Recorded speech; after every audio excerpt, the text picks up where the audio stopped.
Listo. Vale, hola de nuevo a todos. Entonces,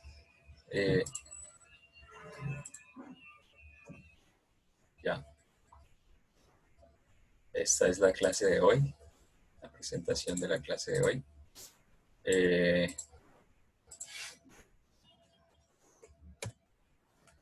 Veremos un repaso y discusión de la práctica anterior, lo que es el módulo de Mechanical como tal, ANSYS Mechanical, bajo el sistema de análisis estático estructural. Entonces, cada una de estas componentes que va en Engineering Data, geometría, ya se había explicado o se había abordado desde el viernes pasado, y setup, solución y resultados. Resultados la habíamos visto también el viernes anterior con una presentación sobre cómo visualizar los resultados. Tengo pendiente enviarles el archivo. Ya subí el video de visualizar resultados, pero está sin audio.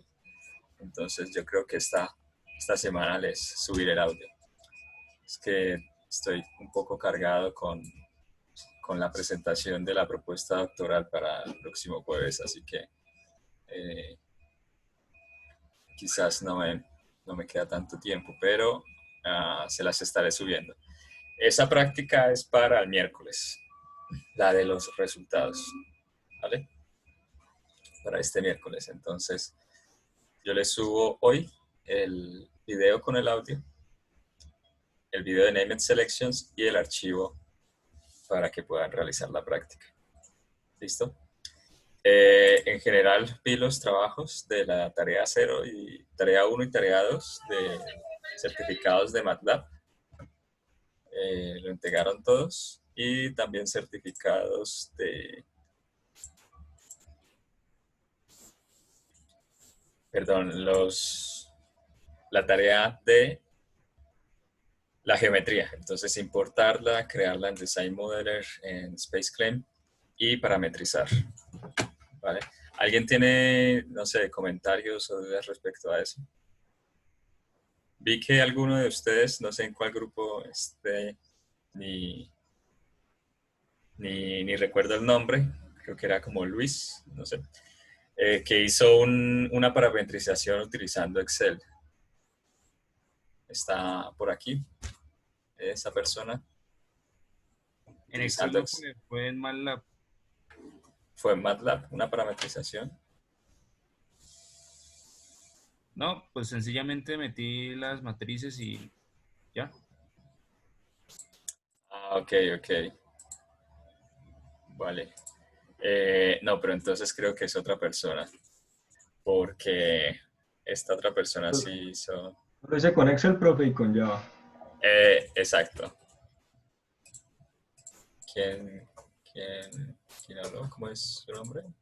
Por favor. Jonathan. Jonathan. Jonathan, ¿nos podría contar un poco cómo se hace esa opción? ¿Cuál, profe? ¿La de Excel o la...? Ambas. Ya. ¿Ambas? Sí.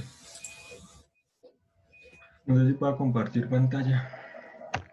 Creo que sí. Tengo que darle pausa a la mía y entonces nos puede mostrar. A ver. Aunque si quiere, profe, si quiere siga mientras abro el Workbench. Sí. Sí, mejor.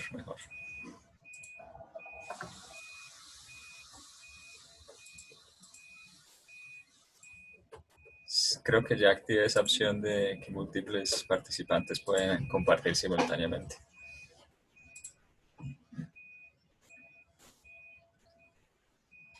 Bueno, entonces la clase pasada del martes fue una introducción. Se terminó la introducción al método de elementos finitos con ejercicios del planteamiento por residuos ponderados, en donde se vio los métodos de colocación, el método de subdominios, Galerkin, y se expresó también el de mínimos cuadrados. El viernes anterior se vio los criterios de falla, el cambio de, de base en el tensor de esfuerzos, y hoy vamos a continuar entonces con una parte más práctica y finalizando con la introducción de la práctica 1, estática estructural. Bueno, entonces aquí tengo en esta imagen, ustedes pueden ver el módulo que se abre, o el componente del sistema, con cada una de las etapas. Entonces, primero, bueno, el nombre es estático estructural. Este nombre se puede cambiar.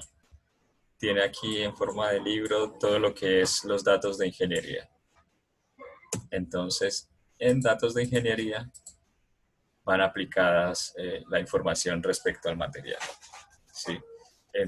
Va aplicada información relativa al modelo físico. Entonces, si estamos hablando de un material que se comporta de forma elástica lineal, o si voy a incluir en mi modelado la plasticidad o quizás fatiga, todos esos datos pues deben estar ahí consignados en esta parte. También si es térmico, entonces utilizo mi coeficiente de expansión térmica o coeficiente de difusividad térmica. Es decir, todos los elementos que se requieran para realizar la simulación. Datos también de criterios de falla. Entonces tenemos aquí propiedades físicas dentro del toolbox. Ustedes los pueden explorar como más a profundidad. Propiedades físicas, densidad, masa, densidad junto con otras propiedades. Para definir un modelo lineal elástico, entonces los valores del módulo de Young, el coeficiente de Poisson si es isótropo, o también tiene otros modelos de elasticidad lineal como ortótropos, transversalmente isótropos o totalmente anisótropos. Hiperelasticidad, todo lo que tiene que ver con materiales que se comportan de manera hiperelástica, es decir, que la curva, que es elástico, pero que puede ser no lineal, algo por este estilo. Y cuando yo descargo, pues el material sigue de nuevo esta curva. Esto es para materiales como caucho, para simular empaques, todo lo que es sellos, pero utilizando datos experimentales. También está hiperelástico, Chavoche, no estoy seguro, no estoy muy seguro con qué tiene que ver, quizás con materiales con daño. Plasticidad, vamos a ver más adelante en unas clases de no linealidades, que es cada uno de estos modelos. CRIP es la termofluencia o la fluencia. Esta es el comportamiento viscoelástico cuando un material por lo menos se calienta. Vida, aquí está asociada entonces con la parte de fatiga. Resistencia, los criterios de falla. Entonces aquí vemos, en este es un acero estructural que viene por predeterminado en ANSYS. Tiene la resistencia última, tiene la resistencia a la fluencia, en tensión y a compresión. ¿Qué otra de las propiedades tenemos aquí? Propiedades viscoelásticas para simular polímeros. Para simular, estas son aleaciones de memoria de forma, para simular materiales geomecánicos, daño. Esto es con una de las que más trabajo, para materiales compuestos y algunos concretos también utilizan modelos de daño de mecánica del daño continuo. Zona cohesiva para simular interfaces, entonces de laminación en compuestos o incluso pegamentos, ¿sí? Criterios de fractura, aquí ya se habla de la mecánica de la fractura. Esta es el crecimiento de grieta en fatiga. Y bueno, se puede crear se puede crear también modelos materiales específicos para la necesidad. ¿Listo? Entonces aquí vemos los materiales que existen. Yo puedo dar clic en esta opción de Engineering Data Sources y me aparecerá toda una biblioteca con materiales ya creados con sus propiedades, y en la descripción aparece de dónde se obtienen estas propiedades. Entonces, se obtuvo de ASME, el Boiler Pressure Vessel Code, sección 8, tal. Está todo bien documentado. Sí, entonces,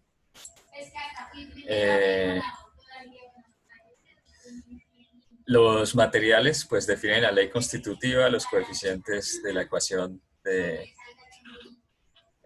diferencial parcial, como la ecuación de calor, y en general definen la parte de la ley física a resolver. Esta es en el Workbench la ventana de materiales, que este módulo permite visualizar lo que se colocó en Engineering Data. Sin embargo, pues Engineering Data sí es el que modifica cada una de estas constantes y leyes que involucran el comportamiento del dominio del material. Bueno, hasta acá hay preguntas, comentarios. Podemos entonces, Jonathan, ¿ya está listo para ver cómo fue la parametrización? Esto, profe, 5 minutos más. Vale. Bueno, mientras tanto voy a dejar ANSYS corriendo.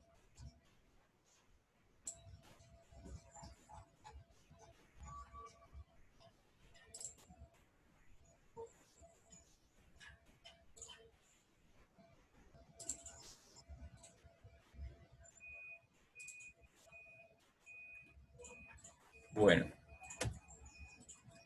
pasamos al segundo de los puntos.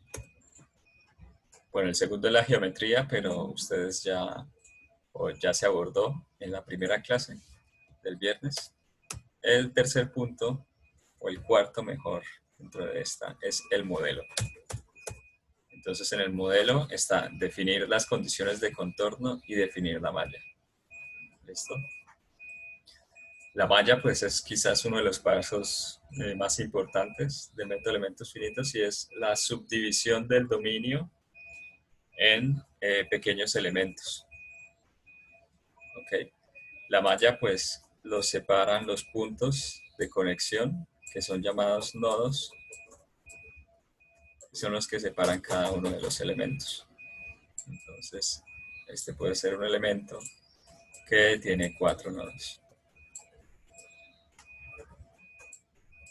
Okay. Y los elementos pueden ser unidimensionales, como elementos tipo barra o link. Pueden ser bidimensionales, como este que está aquí, que es un cuadrilátero, o también puede ser un triángulo. Okay. Y pueden ser tridimensionales, como los que utilicé en este dibujo. Entonces aquí se ve un elemento tridimensional hexaédrico. ¿Listo? Divide todo el dominio, es decir, que no puede existir parte del dominio donde no existan elementos, y tampoco partes del dominio donde existan más de un elemento. Entonces no puede, lo que quiere decir es que no puede existir sobreposición de elementos, y tampoco puede existir zonas donde no existan elementos. Entonces tienen que estar distribuidos por todo el dominio y de forma que no se sobrelapen. ¿Sí? Podemos ver varios tipos de malla: estructurada o uniforme y no uniforme. Entonces una malla estructurada podría ser esta que está acá. Sí, que digamos se ve todos los elementos de forma muy organizada con las mismas dimensiones. Y la no uniforme puede ser una como este sentido, que los elementos no presentan una dimensión uniforme. Ok. Esta pieza, pues en general, es toda una malla no uniforme, porque aquí hay elementos que no son iguales a estos. Pero hay secciones, esta es un mallado uniforme por acá, uno no uniforme. Bien, y también tenemos algo muy importante, son los tipos de elementos. Entonces, elementos lineales o elementos cuadráticos. Esto se refiere al polinomio de aproximación. Si mi polinomio es lineal, pues quiere decir que es función de x. Y si es cuadrático, el polinomio es una función, pero de x al cuadrado. ¿Listo? O de orden x al cuadrado. ¿Cuál es la diferencia, digamos, geométrica? Es que un elemento lineal, como se debe interpolar de forma lineal, entonces únicamente es necesario 2 puntos por cada segmento. ¿Ok?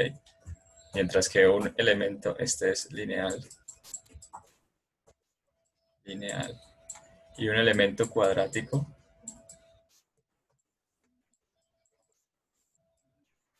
requerirá 4 nodos extra.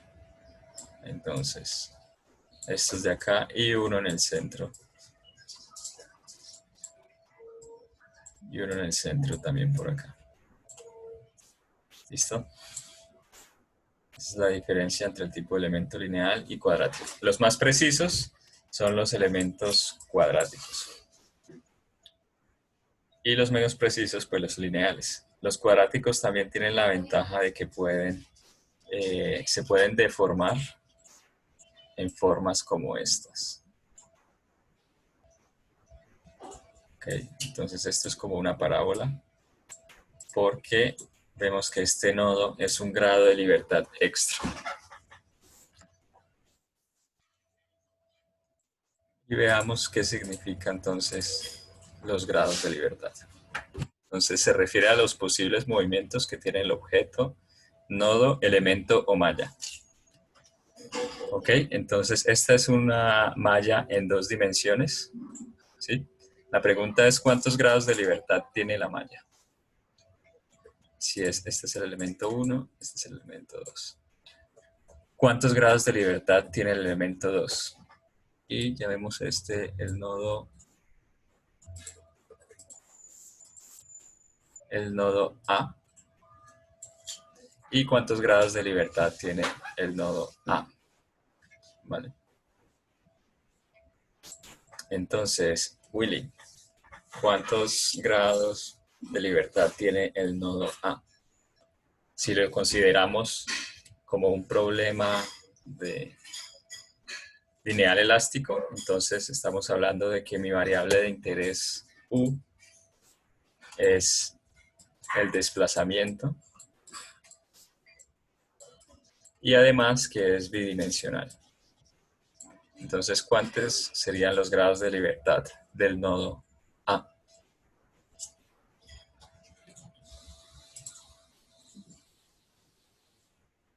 Willy está. Willy Marín. Sí, No. acá estoy, Sí. pero pues no sé muy bien la verdad. ¿2? Sí, la respuesta es correcta. 2 posibles movimientos, o más bien, yo me puedo mover en todo este plano, en X y en Y. X y Y. Entonces son 2 grados de libertad. Listo.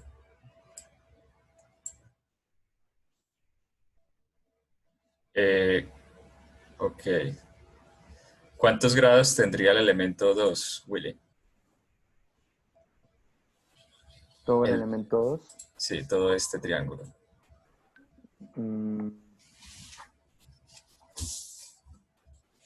¿3?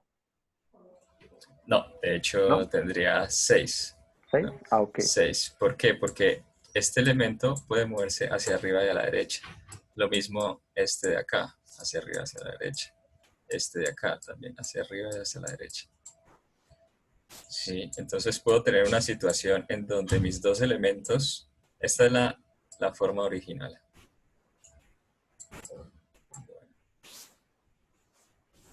La forma original. Ahora, si mi elemento de este de acá se me desplaza hacia la derecha, entonces tengo que se deforma de esta manera. ¿Sí? Si se desplaza hacia arriba, pues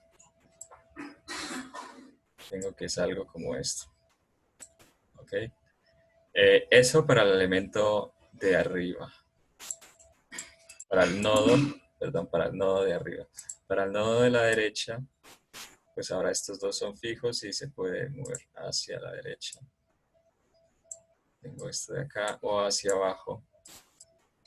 Acá. Es decir, tiene muchas posibilidades de movimiento. Bueno, y con eso en mente, la última pregunta. ¿Cuál serían los grados de libertad de esta malla? En ese orden de ideas, 8. 8. Exacto, muy bien. Listo. Entonces, ¿por qué es importante los grados de libertad? Porque establece también las incógnitas que tiene en cuenta el sistema de álgebra lineal. Entonces, cuando yo tengo mi matriz de rigidez K por U, este es el vector de desplazamientos nodales que va a tener 8 grados de libertad. Entonces, si este es el nodo 1, este es el nodo 2, el nodo 3, el nodo 4, pues va a tener el desplazamiento de 1 en X, el desplazamiento de 1 en Y, el desplazamiento de 2 en X, el desplazamiento de 2 en Y. Bueno, y así con todos los nodos presentes en la malla. Bien. Ok, ¿quién podría responder esta pregunta? Cuando es cuadrático, el elemento, ¿cuántos grados de libertad tiene esta malla? Entonces, pasemos, Willy ya respondió. David Santiago.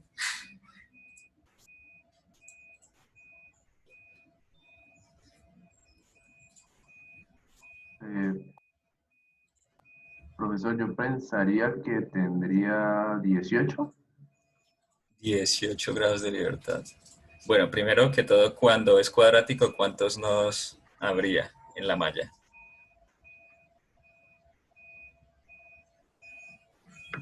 ¿Habría uno en la mitad de cada línea o...? Listo. Acá.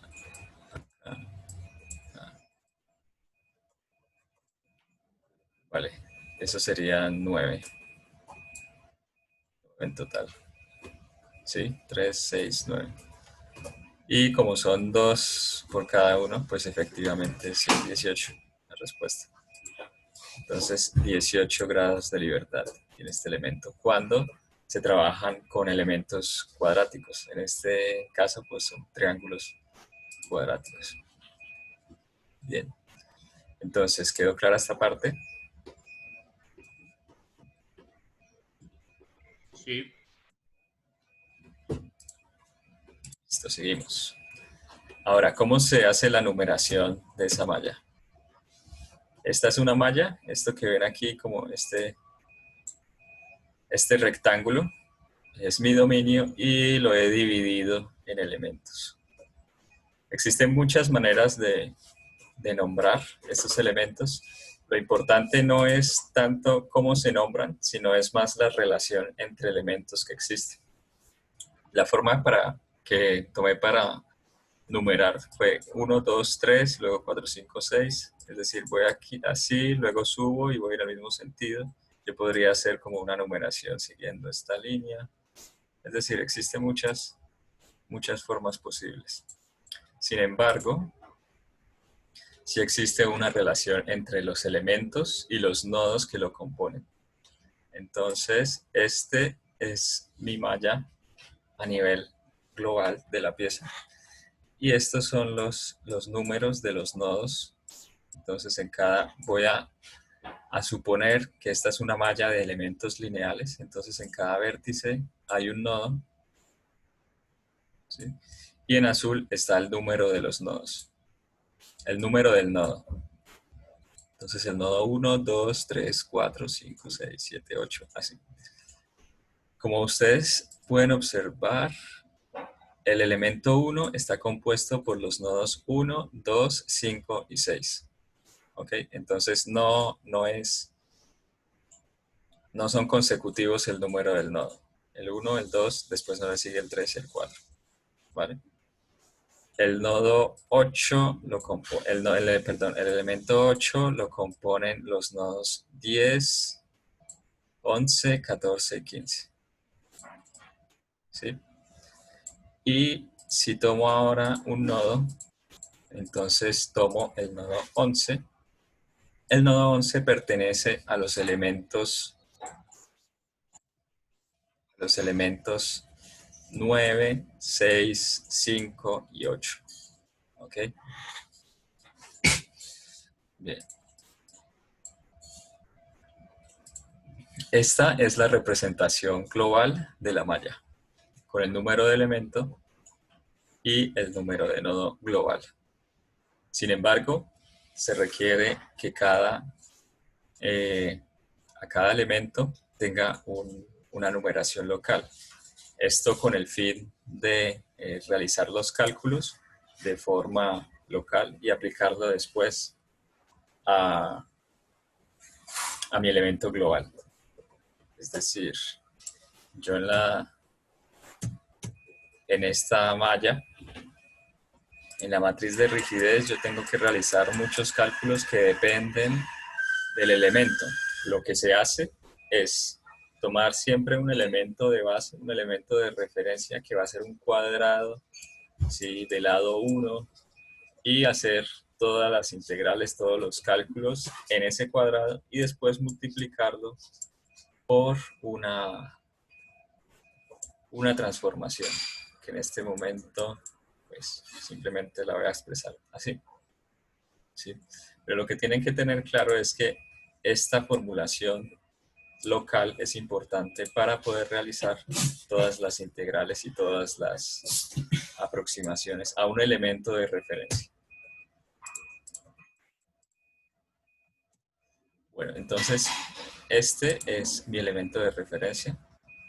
En este sí puede ser el elemento 12 o 7 o 3 o 4 o el elemento 1, pero los nodos siempre van a estar de esta manera: 1, 2, 3, 4. ¿Okay? Digamos, haciéndolo de forma antihoraria: 1, 2, 3 y 4. Y la forma para expresar esta numeración es, si yo tengo mi variable U, mi campo U o temperatura, entonces temperatura, abajo el nodo y arriba el elemento.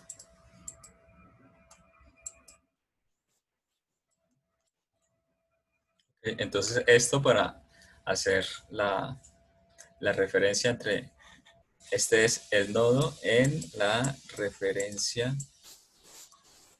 local y aquí mi elemento. ¿Sí? Si es el nodo es en referencia local, global, entonces colocamos en el número de elementos, colocamos simplemente como global o no colocamos nada. Por lo menos si yo hablo del T, si yo hablo de T4, estoy haciendo referencia a la temperatura del nodo 4. O si hablo de T11, hago referencia T11 global, como para que quede más claro. Hago referencia al valor de temperatura en este nodo. ¿Listo? Bueno, entonces unos ejercicios para que quede más claro.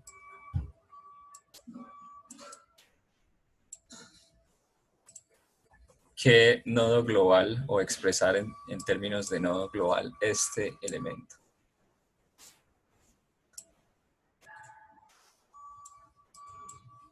Es igual. Entonces, abajo el nodo en el elemento de referencia y arriba el número de elemento en la forma global de la malla. Cristian.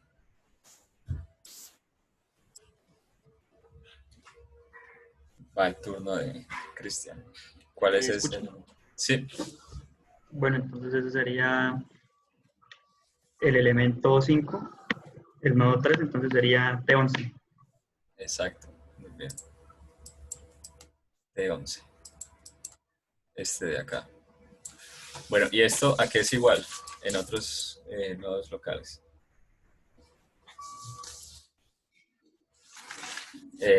Sigamos con quién.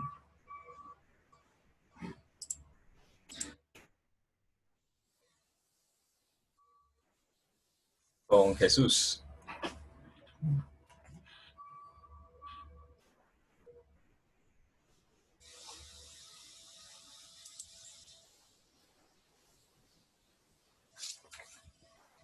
O Jafer.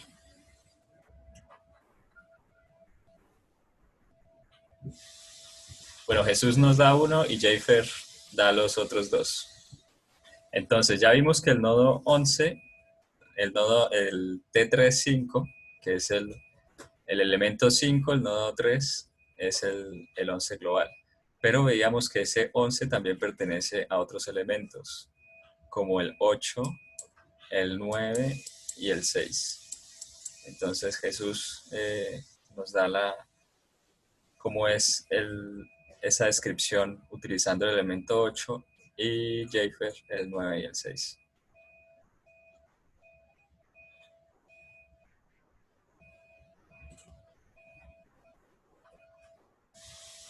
¿Sí están? Hola. Profe, por ejemplo, para, digamos, T9 sería T9 arriba y subíndice 1.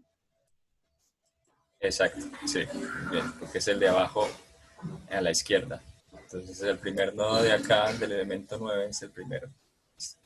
Sí. Y para el 6, Para el 6 sería T6 arriba y subíndice 4. índice 4, también. Bien. Listo.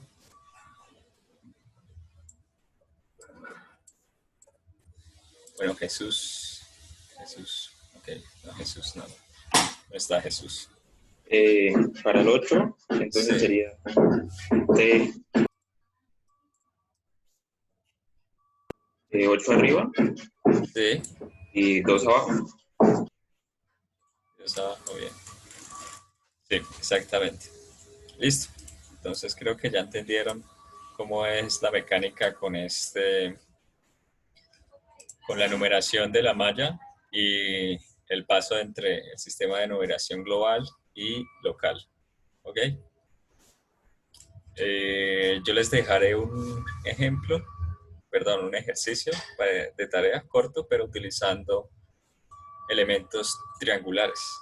La diferencia es que en elementos triangulares, el elemento de referencia es uno como este estilo, 1, 2, 3, y hay veces en que se encuentran elementos o triángulos que están así.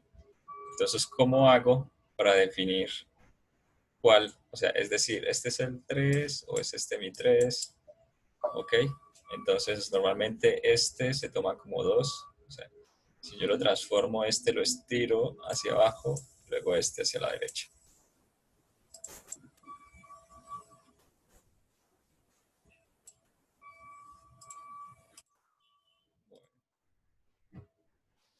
Pasemos ahora a la otra parte que son las condiciones de contorno. Son las condiciones que se aplican a la frontera del dominio. Entonces puede ser de tipo Newman, Dirichlet o Robin. ¿Ok?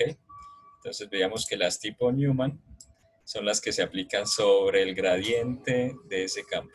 Entonces, por ejemplo, la derivada de t con respecto a x, que tiene que ver con el calor, no es exactamente el calor, pero sí es proporcional al calor.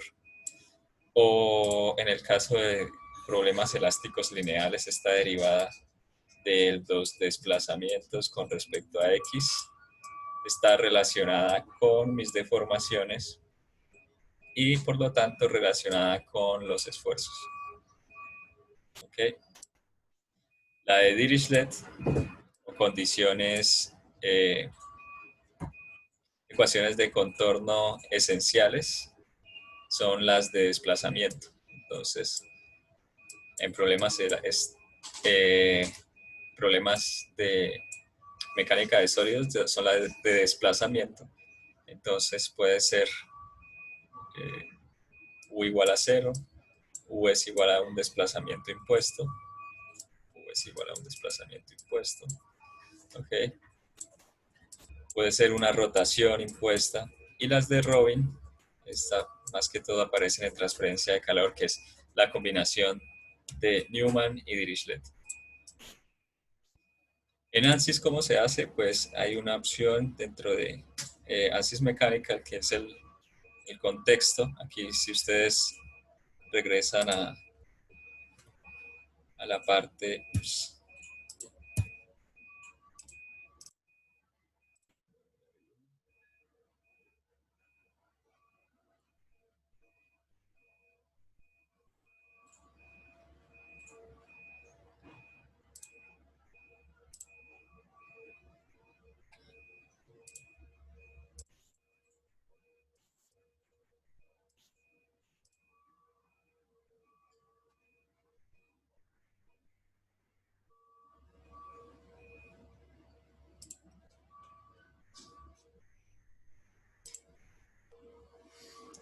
En la parte como tal de modelo, entonces podrán ver los tipos de condiciones de contorno que existen. Entonces, condiciones de inerciales. Esto es para aplicar fuerzas que se aplican en todo el volumen. Entonces, condiciones de aceleración, de gravedad, de velocidad rotacional, que genera una aceleración centrípeta, que esta es aplicada a todo el volumen. Lo mismo también con la aceleración rotacional.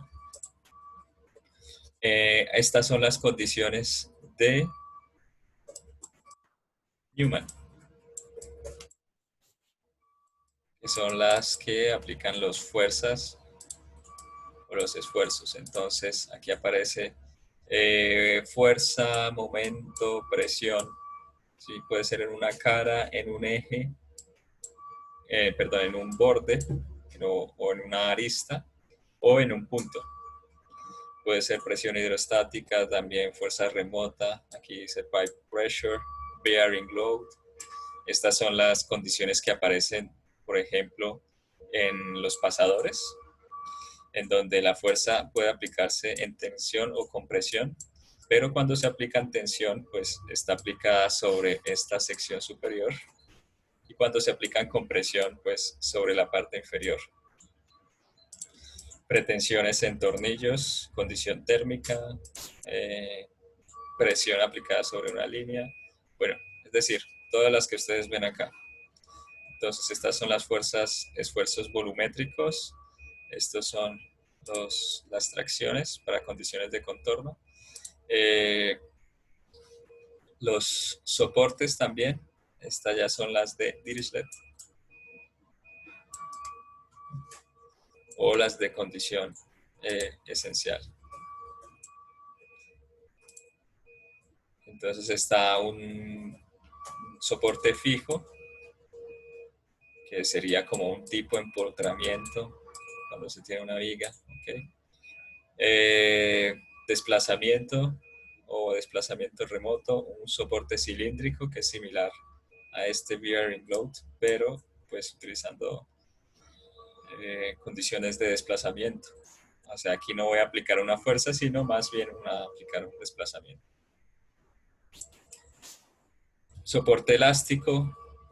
Entonces, si esto consideramos que tiene una rigidez como si estuviera aquí empotrado a la tierra, entonces permite conocer los esfuerzos en esta porción.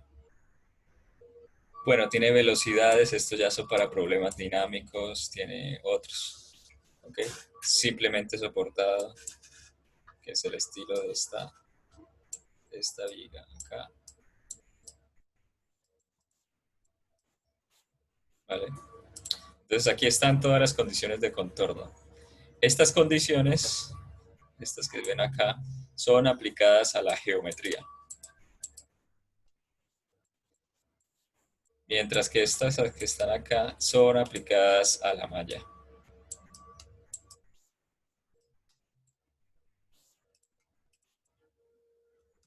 Bueno, ¿cuál es la diferencia entre aplicar la condición de contorno a la geometría y cuál es a la malla? En la geometría es más general, por lo que si yo hago un mallado inicial y después cambio esta es mi malla, por lo menos. Entonces, hago un mallado inicial, aplico mi fuerza en cada uno de los nodos de esta malla y después cambio la malla, entonces la hago más fina, la fuerza no va a cambiar. ¿Okay? Y puede ser que aquí esté incluso más fina. Entonces eso puede crear defectos en la solución. Y lo ideal es siempre aplicar las fuerzas o las condiciones de contorno a la geometría y no a la malla. ¿Okay? Sin embargo, como tal el procedimiento de elementos finitos siempre se van a aplicar a la malla. Es decir, en forma matemática lo que él hace es, si está aplicada a la geometría, lo convierte para después ser aplicado a la malla. Y si yo cambio la malla, pues las fuerzas que están aplicadas a la geometría deben cambiar de forma similar a cómo cambian en la malla. Bueno, la otra pestaña que se ve acá son las pestañas de condiciones. Esto ya es para algunas cosas ya muy particulares, como esta es una región adaptativa no lineal cuando se está haciendo un refinado de malla. Y este element birth and death se utiliza sobre todo en procesos de daño. En procesos de daño. En materiales compuestos he visto que lo utiliza. Bueno.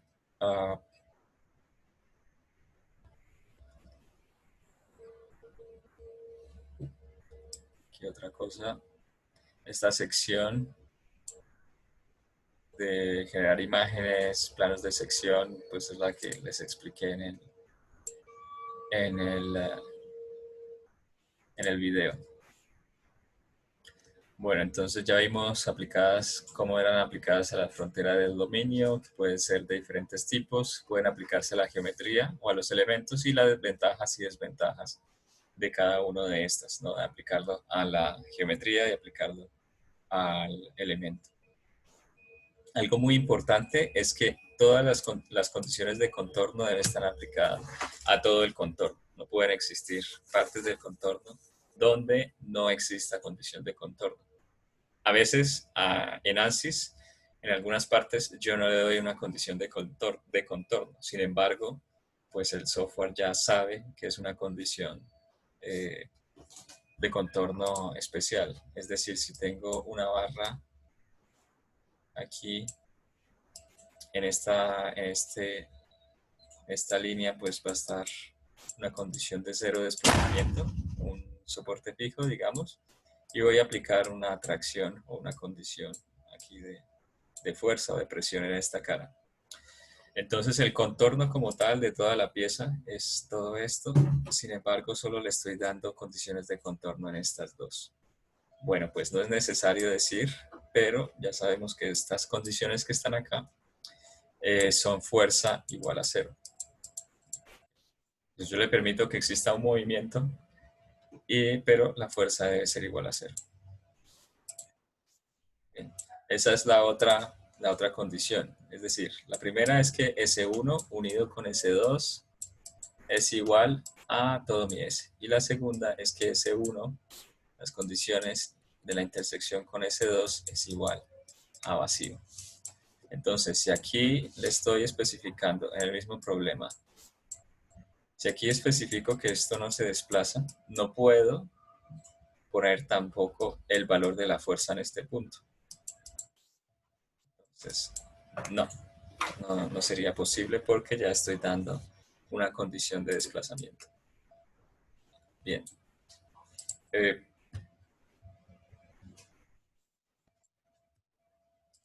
Hacemos entonces ahora, Jonathan, ya está, ya está listo. Sí, profe. Bueno, voy a dejar de ¿No compartir. alcanza a ver mi pantalla? Sí, sí se ve. ¿Sí? Ah, ok, entonces, pues yo lo hice de las dos maneras, que era con Excel y era con Python. Entonces, la de Excel, lo primero que hay que hacer es darle File, Opciones, para activar la parte del Excel. Entonces, se viene uno acá donde dice Ribbon Tabs y acciona Excel, ¿no? Para que le salga el módulo acá de Excel. Entonces, cuando uno quiere parametrizar con Excel, lo que debe hacer son los grupos. Entonces, uno selecciona la medida que quiere parametrizar. En este caso, pues ya tenía los redondeos, eh, tenía el ancho de la perforación del centro, el radio, y tenía también estos. Entonces, cuando uno quiere parametrizar con Excel, pues simplemente se da al módulo Excel y le da a crear. Entonces, él empieza a generar a usted el Excel de la pieza con los grupos que creó. Entonces, este es el valor que tiene actualmente y este es el nuevo valor que va a tomar. Entonces, si yo le digo, por ejemplo, acá esto es valor 7, esto es valor 65, y esto, bueno, no 65, pero en 37, y esto es valor por ahí 15. Entonces se guarda, bueno, se guarda el libro, y acá se le va a actualizar. Entonces, las variables van a tomar el valor que está en el Excel, ¿sí? También acá se pueden hacer, bueno, se puede utilizar toda la parte lógica de Excel. Entonces, si yo coloco si, bueno, que esta es igual a si, por ejemplo, esta casilla que es C4 es igual a 7, entonces ponga ahí el valor de 32, y si no, el valor de 37. Entonces, pues, como es 7, pone el valor de 32. Si yo cambio acá, pues cambia, ¿no? Igual se guarda y se actualiza acá y vuelve y toma los valores, ¿sí? Entonces acá vienen y se reemplazan. Eso sería por la parte del Excel. Si se hace con Python, pues lo ideal es arrancar con la pieza desde cero y no con la pieza pues ya lista. Si ya no tiene la pieza así, no es recomendable empezar.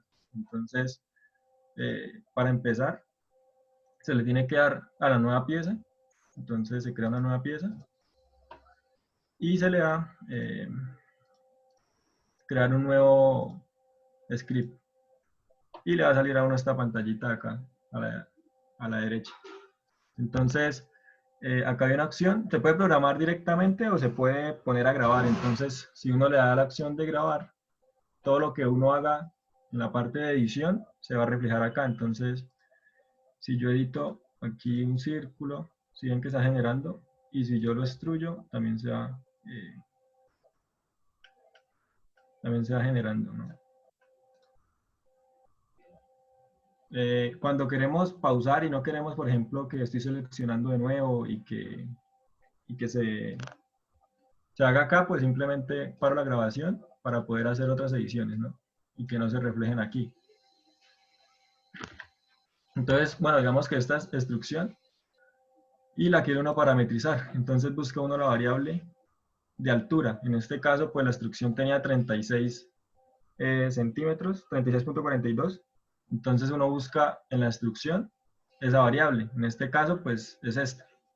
Entonces es igual que cuando uno programa en cualquier lenguaje. Entonces, por ejemplo, uno define la variable altura y en la parte de arriba pues dice altura es igual a, supongamos, 50. Entonces acá ya se tiene el programa que le va a generar a uno toda la pieza, ¿sí? Entonces, si uno quiere volver a reproducirla, simplemente elimina el sólido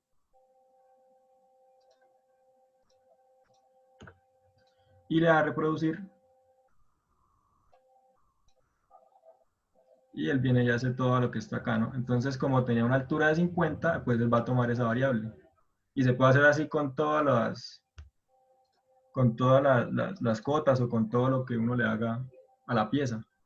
También, como es Python, pues puede recibir toda la parte lógica como if, else y demás. Entonces, por ejemplo, uno puede colocar la condición de que si la altura es 50, entonces perfore algunos huecos a tal altura. Entonces, si es eso, entonces usted coloca if, si altura es igual a 50, entonces vuelve y se graba y se empiezan a hacer todas las operaciones que se quisiera con esa altura.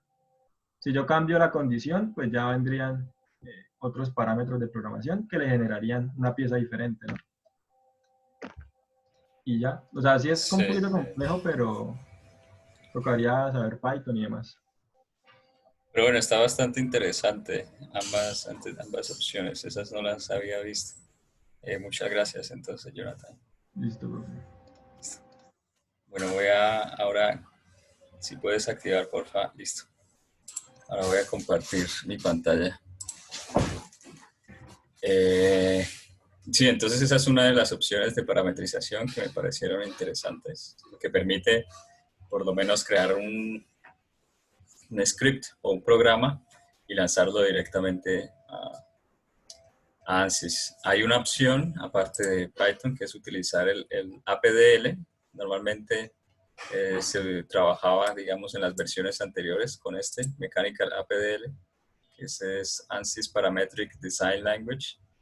Es similar, la forma como se hacía este proceso era más con código, entonces yo decía, haga un key point entre este punto y este punto, luego una línea, y de esta forma pues construía el elemento y lo mallaba, etc.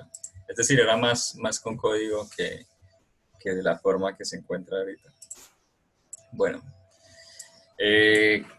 continuemos entonces.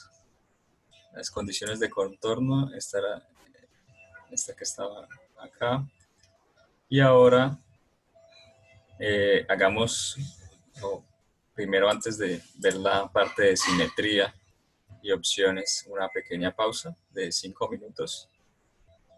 Sí, para que hagamos una pausa activa y nos vemos entonces en 5 minutos. Voy a colocar el temporizador. ¿Hay preguntas hasta acá?